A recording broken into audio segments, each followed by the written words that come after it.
todos, professor Tairone, com mais uma sequência de aulas da aplicação do produto educacional com o tema circuito elétrico para o ensino das leis de Kirchhoff. Bem, na aula anterior nós finalizamos com a lei de Ohm. Nós vimos um circuito simples que tinha uma fonte elétrica e uma pilha. Então nós vimos os elementos de DDP, corrente elétrica e resistência. Bem, agora a gente vai começar a fazer associações com mais elementos. Nós vimos também as definições de resistência elétrica e resistor. Agora a gente vai começar a fazer associações com mais resistores, né? Os resistores, as associações são duas, que na verdade a gente pode entender como se fossem três. Já explico por quê. O primeiro é a série, né? Que é uma forma de associar. A outra é o paralelo, mas muitos autores consideram uma terceira associação, que é exatamente uma associação mista. Essa associação mista, na verdade, é uma ligação parte em série e parte em paralelo. Então, o que nós temos que entender bem é as características da associação em série e as características da associação em paralelo. Caso a gente encontre um circuito maior, a gente vai ter que identificar a parte em série e a parte em paralelo. O que tiver em série se resolve com as características de série. O que tiver em paralelo se resolve com as características de paralelo. Bem, em geral, são encontrados símbolos de resistores que são esses dois aqui, em forma de dente de serra e em forma de barrinha retangular. Na maioria dos livros didáticos utilizam esse símbolo aqui, que nós iremos estar utilizando também nessa aula aqui. Então, primeiro, a associação em série. Observa que aqui eu tenho três lâmpadas na minha figura, né? A lâmpada do contato dela é embaixo e na extremidade. Então aqui eu estou ligando as lâmpadas com um certo sentido, ó, embaixo e o contato do lado, embaixo e o contato do lado, embaixo e o contato do lado.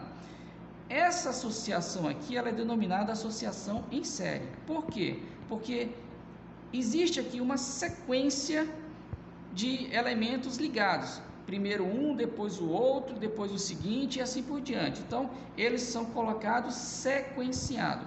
Observa que existe um certo caminho a ser seguido aqui. Então, isso aqui é uma associação em série.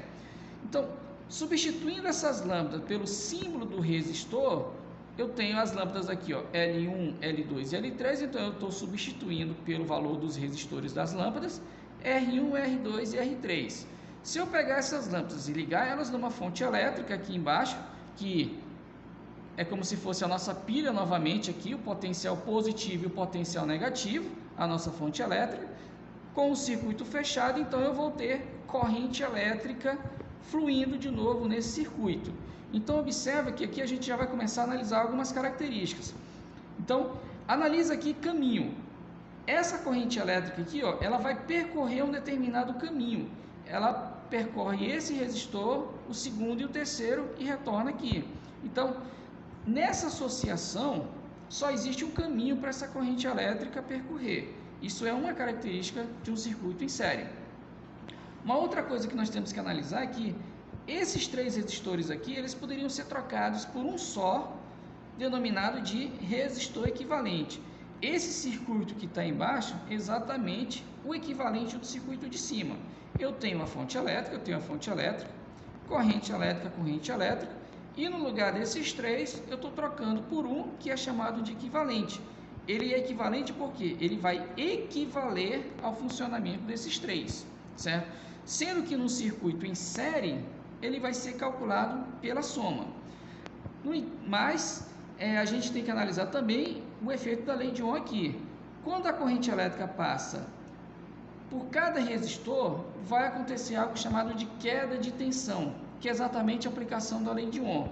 Então, seria mais ou menos a seguinte situação para a gente entender. Um exemplo aqui. Se essa fonte aqui tivesse, supondo, 120 volts, esse elemento aqui, o R1, quando a corrente elétrica passar por ele, vai provocar uma queda. Imagine então um exemplo que ficasse 20 volts aqui. Passa pelo segundo, vai ter uma outra queda de tensão, então vamos imaginar aqui 40 volts de queda. E Como a gente trabalha com a conservação da energia, então eu não posso ter mais nem menos. Então aqui eu vou ter restando 60 volts. Ou seja, o total que tem aqui nessa configuração em série de voltagem, de potencial elétrico, é como se ele fosse distribuído ao longo do circuito conforme o elemento e conforme o seu valor, analisando sempre essa queda de potencial pela lei de Ohm.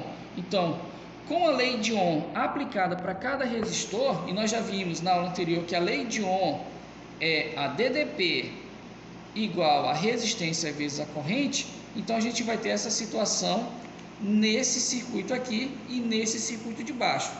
Aqui, ó, voltando de novo aqui, ó, quando a corrente passa pelo primeiro resistor, aplicando a lei de Ohm nesse primeiro resistor, DDP1, que vai ser igual ao valor do resistor R1 vezes a corrente que está passando por ele. Quando for no segundo resistor, situação igual, só que agora vai ser a DDP do segundo resistor igual ao resistor R2 vezes a corrente que passa por ele. E quando for no resistor R3, DDP3, que é o valor de R3 vezes a corrente que passa por ele. Quando é DDP total, só vai ter ela, que vai ser o resistor equivalente vezes a corrente. Então, observa que a mesma corrente que passa no primeiro, vai passar no segundo, vai passar no terceiro. Isso aqui é uma característica do circuito em série. Um exemplo que se essas lâmpadas aqui, porque aqui não está na figura, mas caso elas estejam todas ligadas a uma fonte, caso eu tirasse uma lâmpada dessa aqui, todo o circuito iria ficar sem energia. Então, ele iria apagar. Por quê?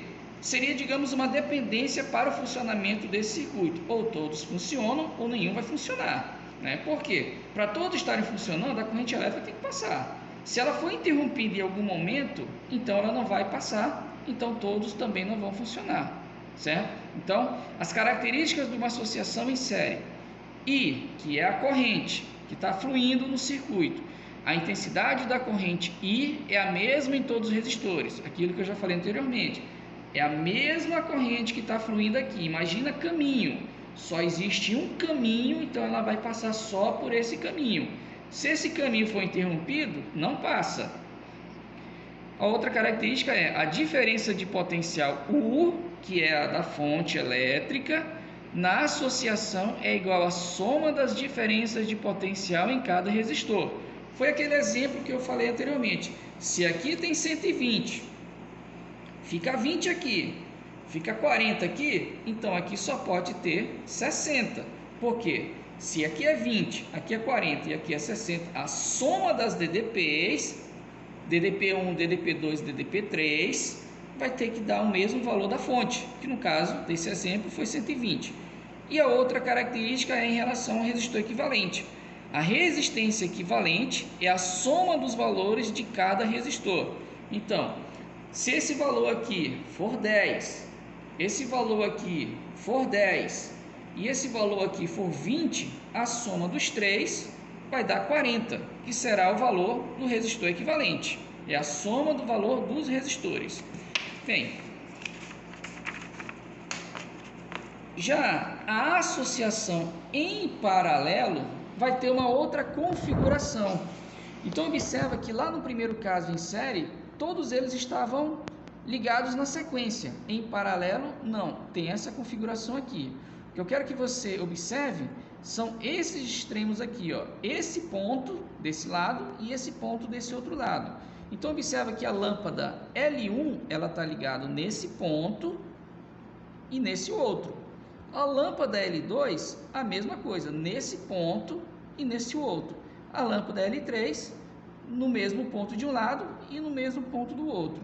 É isso que torna essa associação estar em paralelo, que em seus extremos eles estejam ligados no mesmo ponto, certo? Então, na mesma situação do série, eu tenho aqui embaixo, estou trocando as lâmpadas pelos resistores. Então, observa aqui, ó, R1 está ligado nesse ponto e nesse outro. O R2 no mesmo ponto de um lado e no mesmo ponto do outro lado. R3 igual aos outros dois. Então, esses 3 resistores estão associados em paralelo. Só que as características de funcionamento ou das grandezas de potencial elétrico, resistência elétrica e corrente elétrica serão analisadas diferente agora em termos de comportamento. Bem, então o que acontece? Se a gente analisar aqui, ligando essas lâmpadas a uma fonte elétrica de novo, eu vou ter essa fonte aqui. Então, aqui, nessa parte inferior, eu só tenho um caminho. Então, aqui eu só vou ter uma corrente elétrica. Mas quando ela chega nesse ponto aqui, esse ponto, ele vai encontrar 3 caminhos. Então, essa corrente vai ser, digamos, dividida em 3. Não necessariamente em valores iguais, mas ela vai ser dividida. Entendam melhor assim, parte dessa corrente vai passar para cima, parte da corrente vai passar no meio e parte da corrente vai passar por baixo. Por quê? Porque se antes era um único caminho, agora ela vai encontrar 3 caminhos. Então ela vai passar o I1 aqui, que eu estou denominando dessa maneira, vai passar pelo R1 e vai chegar nesse ponto. O I2 vem pela parte do meio e chega no mesmo ponto. O I3 vem pela parte inferior, mas circulando, fluindo, ele vai chegar no mesmo ponto. Então, observa que se antes ela foi dividida de um lado, do outro lado ela está sendo somada. Então, isso aqui é uma outra característica, aliás, é uma característica do circuito em paralelo. As correntes serão somadas para a gente ter uma corrente total. Por quê? Porque antes eu tinha um único valor, dividiu, então somou de novo. Então, essa corrente que está saindo aqui é o mesmo valor que está entrando aqui nesse ponto. Então, se eu somo as parcelas, tem que dar o mesmo valor que o total. Bem, então, quais são as características aqui? Primeira corrente que a gente já discutiu. A intensidade de corrente I na associação em paralelo é igual à soma das intensidades de corrente em cada resistor. Exatamente isso aqui. Aqui, circuito fechado, flui corrente, mas é só uma. Encontrou 3 caminhos, vai ter uma parcela para cada caminho, depois ela soma. Bem, a outra característica que nós temos que analisar é em relação à fonte elétrica. Então, diferente do série, onde eu falei daquele exemplo lá, se eu tenho 120 volts na fonte, cada resistor ficou com e provocou uma queda, aqui não é a mesma situação. Observa que esse R1 ligado nesse ponto e nesse aqui, mas na verdade é o mesmo ponto que a fonte está ligada, aqui de um lado e aqui também. A mesma coisa acontece com o R2, ligado nesse ponto e nesse aqui, e a fonte está onde? No mesmo ponto também de R2. E o R3, idem, do mesmo jeito, ó, no mesmo ponto. Então, aqui, essa fonte é a mesma para os 3 resistores. Então, outra característica, a diferença de potencial U, que na verdade o total, é a mesma em todos os resistores, pois estão ligados aos mesmos terminais em cada extremo. Então, se isso aqui for uma fonte, lembrando do exemplo anterior, de 120 volts, o R1 ele vai ter 120 volts, o R2 vai ter 120 volts e o R3 vai ter 120 volts. Por quê? Porque é uma característica dessa ligação em paralelo. Já um resistor equivalente, sem entrar em detalhes matemáticos, mas ele vai ser calculado com essa expressão aqui. Observa que ela é diferente do série. Série era simplesmente somada. Aqui a gente tem uma soma também, mas é uma soma pelo número inverso. O inverso do resistor equivalente vai ser igual ao inverso de R1, mais o inverso do R2, mais o inverso de R3. Isso aqui é uma regra geral. Claro, tem um detalhe matemático que a gente não vai abordar aqui em pouco tempo. No entanto, observe que é diferente a maneira de você calcular o resistor equivalente em série e em paralelo. Essa expressão é aplicada no paralelo. Em série, simplesmente é somado. E nós temos casos particulares para o resistor equivalente em paralelo. Caso eu tenha apenas 2 resistores, eu posso aplicar essa fórmula aqui, essa expressão, na verdade, que é o produto, que é a multiplicação dos dois, dividido pela soma. Mas frisando, isso aqui só vale para 2 resistores. Caso eu tenha 3 resistores, eu não posso multiplicar os 3 e dividir pela soma dos 3. Eu vou ter que aplicar a regra geral. Aqui eu vou ter que trabalhar com uma matemática. Tirar mínimo, multiplicar para lá e multiplicar para cá, mas não é complicado, mas existe um cálculo a mais em relação a isso aqui. E caso todos os valores de resistores sejam iguais, simplifica com o valor dividido pela quantidade. Então, se eles forem iguais, R sobre N. R aqui é o valor do resistor, todos eles são iguais, e o N é a quantidade. Bem, então, finalizando, nós discutimos nessa aula características de uma associação em série e características de uma associação em paralelo. Na próxima aula a gente vai trabalhar no mesmo circuito ou em circuitos mais simples também, com exemplos, né? Melhor cada situação. Mas, novamente, caso a gente encontre um circuito mais amplo, com vários resistores, a parte que foi identificada em série vai ser resolvida em série, e a parte que foi identificada em paralelo vai ser resolvida em paralelo, porque cada um tem características específicas.